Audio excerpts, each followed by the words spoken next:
দুর্ভাগ্যের বিষয়, police uniform পরে যারা পুলিশ কোডের বাইরে গিয়ে সংবিধান বহির্ভূত কাজ করছে, তাদেরকে আপনারা কোন ভাবে কোন দিক থেকে তাদেরকে আড়াল করার আপনারা চেষ্টা করছেন।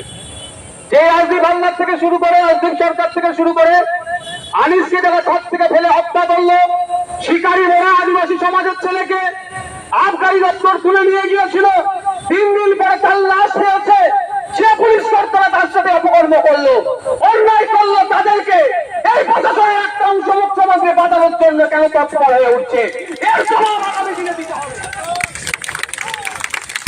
উপস্থিত জনগণ যারা উপস্থিত হয়েছেন তাদেরকে আমি সংগ্রামী অভিনন্দন জানিয়ে এবং প্রশাসনের বন্ধুরা যারা আছেন তাদেরকেও দু একটা কথা বলতে চাই। আজকে যারা এখানে উপস্থিত হয়েছেন এর থেকেও 4 থেকে 5 গুণ বেশি লোক নিয়ে আজকে আমাদের এই মিছিলটা করার ছিল, কিন্তু প্রশাসনের পক্ষ থেকে সবসময় আমাদেরকে দায়িত্বশীল পার্টি মনে করে আমাদেরকে কিছু আবেদন করেছে। বর্তমান পরিস্থিতিতে আমরা সেটা মাথায় রেখে আমাদের মিছিলকে আমরা অনেক ছোট করে দিয়েছি, অনেক জায়গা থেকে যে লোক আসতে চেয়েছে সেগুলোকে আমরা বারণ করেছি। প্রশাসন বন্ধুদের উদ্দেশ্যে বলবো, আমরা সদা সর্বদাই আমাদের প্রশাসনকে আমরা সম্মান দিয়ে তাদের কৃতকার্যের যে বৈচিত্র্যপূর্ণ আছে সেইগুলোকে আমরা সম্মান দেওয়ার বিষয়। পুলিশ ইউনিফর্ম পরে যারা পুলিশ কোডের বাইরে গিয়ে সংবিধান বহির্ভূত কাজ করছে, তাদেরকে আপনারা কোন ভাবে কোন দিক থেকে তাদেরকে আড়াল করার আপনারা চেষ্টা করছেন। যে আসদীপ হালদার থেকে শুরু করে, আসদীপ সরকার থেকে শুরু করে আনিসকে যারা ছাদ থেকে ফেলে হত্যা করলো, শিকারী মোড়া আদিবাসী সমাজের ছেলেকে আবগারি দপ্তর তুলে নিয়ে গিয়েছিল, 3 দিন পরে তার লাশ পেয়েছে, সে পুলিশ কর্তারা তার সাথে অপকর্ম করলো, অন্যায় করলো, তাদেরকে এই প্রশাসনের একটা অংশ মুখ্যমন্ত্রী বাঁচানোর জন্য কেন তৎপর হয়ে উঠছে, এর জবাব আগামী দিনে দিতে হবে। আমরা শান্তিপূর্ণ আন্দোলনের পক্ষে, গণতান্ত্রিক ও বর্ধিত আন্দোলনের পক্ষে, বিচার ব্যবস্থার প্রতি সম্মান রাখি। যদি কোন কলকাতা হাইকোর্টের কোন বিচারপতি যদি আমাদের আস্থায় আঘাত দেয় বা সাধারণ মানুষের মনে যদি প্রশ্ন তোলে, বিচার ব্যবস্থার প্রতি যদি আমাদের আস্থা কমে, সেই বিচারপতিকে কিন্তু দায়ভার নিতে হবে। আমরা রাখবো একসময় আস্থা, দেখেছিলাম রাখবো, কিন্তু দুর্ভাগ্যের বিষয় আমরা একের পর এক ঘটনা ঘটে যাচ্ছে, সেইগুলোকে ধামাচাপা দেওয়ার জন্য প্রশাসন এবং সরকার তৎপরতা দেখাচ্ছে। আমরা ভুলে যাচ্ছি না শিকারী মোড়ার ঘটনা, আমরা ভুলে যাচ্ছি না বিদ্যুৎ মন্ডলের ঘটনা, আমরা ভুলে যাচ্ছি না গত বছরে বারুইপুর পুলিশ ডিস্ট্রিক্টের আন্ডারে 1 সপ্তাহে 4টি যুবককে পিটিয়ে হত্যা করার অভিযোগ আছে। দুটো যুবক পুলিশ কাস্টডিতে, 2জনকে জেল কাস্টডিতে হত্যা করা হয়েছে, এই অভিযোগ আছে। সেই সময় পশ্চিম বাংলা ধর্মপ্রাণ মানুষেরা, সুশীল নাগরিকেরা যখন অনেক কথা বলতে শুরু করেছিল, তখন মাননীয় মুখ্যমন্ত্রী তৈরি সিআইডি হাতের দায়িত্বভার তুলে দিয়েছিল, তদন্তভার তুলে দিয়েছিল। কিন্তু দুঃখের বিষয়, অপদস্থ পুলিশ মন্ত্রী সিআইডি এখনো পর্যন্ত তাদের 4 জনকে হত্যা করা হয়েছে, যারা হত্যা করলো তাদের শাস্তির ব্যবস্থা করতে পারলো না। অপদস্থ মুখ্যমন্ত্রীকে এখান থেকে ধিক্কার জানাচ্ছে। আমরা ভুলে যাচ্ছি না আনিস খানের কথা, তারা রাজনৈতিক পরিচয় আমাদের আইসিএমের সাথে যুক্ত থাকলেও সে স্বাধীন ভারতের একটা নাগরিক, রাতের অন্ধকারে চোরের মতো এসে পুলিশ তাকে ছাদ থেকে ফেলে হত্যা করলো। সারা বাংলায় যখন উত্তল সে নিয়ে বাংলার মুখ্যমন্ত্রী বলেছিল এসআইটি গঠন করে দিচ্ছি, 15 দিনের মধ্যে সবকিছু হয়ে যাবে, কিন্তু দুর্ভাগ্যের বিষয় 15 দিন অতিবাহিত হলো, 1 বছর অতিবাহিত হলো, এখনো আনিস বিচার পেল না। আমরা বিচার ব্যবস্থার প্রতি ভরসা রেখে কলকাতা হাইকোর্টে গিয়েছি, আমরা প্রস্তুতি নিচ্ছি আনিসের মামলাটাকে নিয়ে আগামী দিনে সুপ্রিম কোর্টে যাব। আর এখানে আবু সিদ্দিক হালদারের পক্ষকারীর লোকজন আছেন, তাদের সাথেও কথা হয়েছে, যদি কলকাতা হাইকোর্ট থেকে আমরা নাই বিচার না পাই, ওই অর্ডারটাকে চ্যালেঞ্জ করে আমরাও সুপ্রিম কোর্টে যাব, তাদের সর্বোচ্চ শাস্তি দেওয়ার ব্যবস্থা করবো। বন্ধুগণ, আমি আপনাদের বলে যাই, বর্তমান পরিস্থিতিকে সামনে রেখে চোখ কান খুলে রাখছি, যেমন এটাও বলে গেলে চলবে না। আপনারা যে বিষয় এসেছে, মুখ্যমন্ত্রী বলছেন সংখ্যালঘু থেকে শুরু করে দরিদ্র থেকে শুরু করে আদিবাসীদের সব দিয়ে দিচ্ছি, দিচ্ছি, কিন্তু দেখতে লাগবে কোন সময় সার্টিফিকেট কে কেড়ে নিয়ে তো কোন সময় জেলবন্দি করে পুলিশের মাধ্যমে এই পিছিয়ে বর্গের সম্প্রদায়ের উপর অত্যাচার নেমে আসছে। আজকে এটা শেষ নয়, এখান থেকে আমি মিডিয়ার মাধ্যমে আইবির মাধ্যমে রাজ্যের মুখ্যমন্ত্রীকে বলতে চাই, চালচলদেরকে বাঁচানোর জন্য সুপ্রিম কোর্টে বড় বড় উকিল লাগান, আর ওবিসি সার্টিফিকেটকে পুনর্বহালের জন্য একটা পাতি উকিলকে আপনি দাঁড় করিয়েছেন। আগামী 16 তারিখে যদি রাজ্যের পক্ষ থেকে স্বনামধন্য উকিল নদীরা সুপ্রিম কোর্টে দাঁড়ায়, 17 তারিখে রাজ্য সরকারকে বুঝিয়ে দেবো পশ্চিম বাংলার ওবিসিদেরকে নিয়ে আপনারা অবাক হবে। এই চাল চোর, এই চাকরি চোর, এদেরকে বাঁচানোর জন্য সিবিআই ইডি না তদন্ত করে এই হাত থেকে বাঁচার জন্য, এই শাহজাহান শেখকে বাঁচানোর জন্য রাজ্য সরকার সুপ্রিম কোর্টে চলে যাচ্ছে, দেশের স্বনামধন্য লয়ার গুলোকে দাঁড় করাচ্ছে আমাদের ট্যাক্সের টাকা দিয়ে।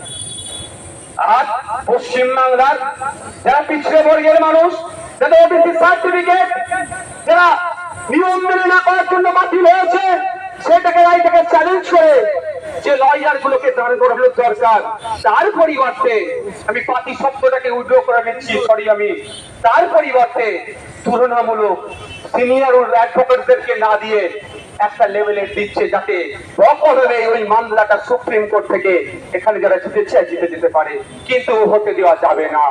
আপনাদের বলে রাখি, এই মুখ্যমন্ত্রী বিচারিতার কথা সেই জন্যই মাথায় রেখে আমিও সুপ্রিম কোর্টে এই মামলার পার্টি হয়েছি, পশ্চিম বাংলার ওই ওবিসি সার্টিফিকেট যারা পেত তাদের ন্যায় বিচার দেওয়ার জন্য। বন্ধুগণ, শুধু যে বিষয়ে এসেছেন আপনারা আজকে, সেই বিষয়ে বলেছে, আমি শুধু দুটো জিনিস অ্যাড করতে চাই। আজকে 22 বছরের তরতাজা ছেলে হোসেন মন্ডল, তার সে নাকি চুরি করেছে, এই অপবাদে নাকি পিটিয়ে হত্যা করা হলো। আচ্ছা বলুন, যদি কেউ চুরিও করে নাই, অন্যায় করেছে নিশ্চিত হবে, তার জন্য প্রশাসন আছে, আইন আছে, বিচার ব্যবস্থা আছে, কিন্তু আমাদের হোসেন মন্ডলকে পিটিয়ে হত্যা করলো, এই সাহসটা পাচ্ছে কোথায়? সাহসটা পাচ্ছে আমার রাজ্যের প্রশাসনের যিনি প্রধান আছেন, সরকারের যিনি প্রধান আছেন, মাননীয় মুখ্যমন্ত্রীর জন্য। ইসরাত আলম, আমি তার বাড়িতে গিয়েছিলাম, 100 স্কয়ার ফুটের ঘর হবে না। আপনি অবাক হয়ে যাবেন যদি কেউ ওর বাড়িতে গিয়ে দেখেন, ভিডিও দেখে দেখেন, 100 স্কয়ার ফুটের খুব বেশি হলে ঘর হবে, সেখানে দুটো সন্তান, একটা ক্লাস 5-এ পড়ে, একটা ক্লাস 1 না 2-তে পড়ে, পরিবারকে নিয়ে থাকে, তারও চোরের অপরাধে হত্যা করা হলো, তাকে পিটিয়ে মেরে দেওয়া হলো। একের পর এক রাজ্যতে গণপিটুনি বেড়ে যাচ্ছে, কিন্তু অপদার্থ সরকারের কোনো শব্দ খরচ করছে না।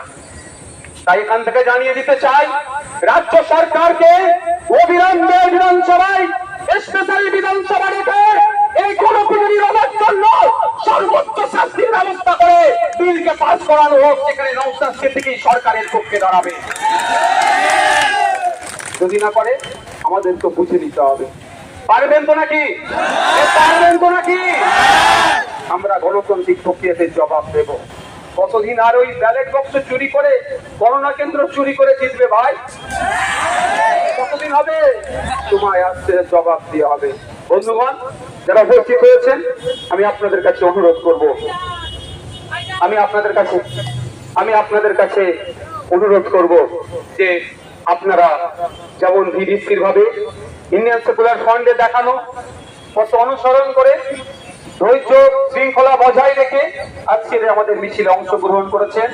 আর 2-1 মিনিটের মধ্যে আমাদের মিছিলকে আমরা এখান থেকে সমাপ্ত করব, প্রোগ্রাম সমাপ্ত করব। আপনারা ধীরস্থির ভাবে আপনারা বাড়ি যাবেন, তবে শুধু বাড়ি গিয়ে চুপ থাকলে হবে না। পাড়ার চায়ের দোকান, মাঠ ঘাট, যেখানে যাবেন, মন্দির মসজিদ যেখানে যাবেন, একটাই আওয়াজ তুলবেন, আমাদের রাজ্যে নতুন করে পুলিশের হাতে অত্যাচারিত হয়ে কোন মা না তার সন্তান হারায়, এর দায়িত্বটা রাজ্য সরকারকে নিতে হবে। আমাদের রাজ্যে কোন মা বোন তার না স্বামীকে হারায়, কোন বাচ্চা না তার পিতাকে হারায়, পুলিশি অত্যাচারের দায়িত্বটা তাকে নিতে হবে। সত্যি আমাদের দুঃখ লাগছে, কারণ আমি যে বিধানসভার মধ্যে আমার পুলিশ বন্ধুদের জন্য দিয়ে বাড়ানোর জন্য কথা বলছি, সেই পুলিশের একটা অংশের বিরুদ্ধে আমাকে এখানে দাঁড়িয়ে প্রতিবাদ করতে হচ্ছে। সত্যি আমাকে খারাপ লাগছে, কিন্তু দুর্ভাগ্যের বিষয়, আমাকে এই জায়গাটা আসছে আমাদের প্রতিবাদ করতে লাগতো না যদি পুলিশ মন্ত্রী ওই সমস্ত কালপিট পুলিশগুলো যারা ইউনিফর্ম পরে, পুলিশের ইউনিফর্মের উপরে প্রশ্ন তুলে দিচ্ছে, সেই সমস্ত কালপিট গুলোকে ধরে যদি অ্যারেস্ট করে জেলের মধ্যে রাখতো, আমাদেরকে এই রাজপথে নামতে হতো না। অপদার্থ মুখ্যমন্ত্রীকে বলবো, ও অপদার্থ পুলিশ মন্ত্রীকে বলবো, সতর্ক সজাগ হন, নাহলে এমন একটা দিন আসবে আপনি আর জবাব দিয়েও থাকতে পারবেন না। আমি হুঁশিয়ারি দিচ্ছি না, হুমকি দিচ্ছি না, আপনাকে আমি সাজেস্ট করছি, আপনার কাছে বিনয়ী ভাবে আমি আবেদন করছি, আপনি রাজধর্ম পালন করুন, মানুষের মতামতের অগ্রাধিকার দিন, মানুষের সাথে থাকুন, মানুষের পাশে থাকুন। আপনাকে যদি মানুষ চাই আবার আগামী দিনে আসবেন ক্ষমতায়, যদি মনে করেন গুন্ডামস্তান পুলিশ প্রশাসনকে দিয়ে আপনার সাম্রাজ্য কায়েম থাকবে, শুধু এতটুকুই বলতে চাই, পৃথিবীর ইতিহাস গুলো দেখুন, পৃথিবীর ইতিহাসে স্বৈরাচারী শাসক বেশি দিন টিকে থাকতে পারেনি, আর তার শেষ অবস্থা ভয়ঙ্কর হয়েছিল। আমি এতটুকু কথা বলে আমি আপনাদের কাছ থেকে বিদায় নিচ্ছি, বক্তব্য শেষ করছি। আপনাদের বলবো যে আপনারা যারা এসেছেন আপনারা এখান থেকে ফিরিতে হবে, বাড়ি যাবেন, কারো প্ররোচনায় পা দেবেন না। আর একটা কথা, রাজদীপ হালদার পুলিশ তো, হ্যাঁ ঠিক কথা তো, আর আমাদের বাড়ির থানার কাছেও পুলিশ আছে, দুটো পুলিশ কিন্তু এক করবেন না। কি বলছি বুঝে আসছে? দুটো পুলিশকে এক করবেন না। যারা আমাদের জন্য দিনরাত এক করে আমাদের দায়িত্ব নিচ্ছে, সেই পুলিশ প্রশাসনকে আমরা সর্বদা সম্মান করব, তাদেরকে আমরা মাথায় তুলে রাখবো, তাদেরকে আমরা সবসময় স্যালুট করবো। আর যেই পুলিশ প্রশাসন ভাঙড় থেকে শুরু করে আর কলকাতা পুলিশ গেছে, এই ভাঙড় এই শওকত মোল্লার নাম বলছিল না, শওকত মোল্লার পাল্লাই পড়ে সবজি আমাদের কাছ থেকে টাকা তুলছে। ভাবতে লাগে ক্যালকাটা পুলিশের এটা কি দিয়ে, ক্যালকাটা পুলিশে একটা সত্যি স্ট্যান্ডার্ড আলাদা আছে, কিন্তু দুঃখের বিষয় ওই শওকত মোল্লাদের চক্করে বলে সবজি ওনাদের কাছ থেকে টাকা তুলছে, তো আগামী দিনে বন্ধ হবে। তাদেরকে ধিক্কার জানাই, কিন্তু যে পুলিশ দিন রাত এক করে আমাদেরকে জন্য ডিউটি করছে তাদেরকে স্যালুট জানাই। আজকে বক্তব্য শেষ করছি, তাদের সাথে বন্ধুত্বপূর্ণ আচরণ আপনারা করবেন। সকলে ভালো থাকবেন, ধন্যবাদ।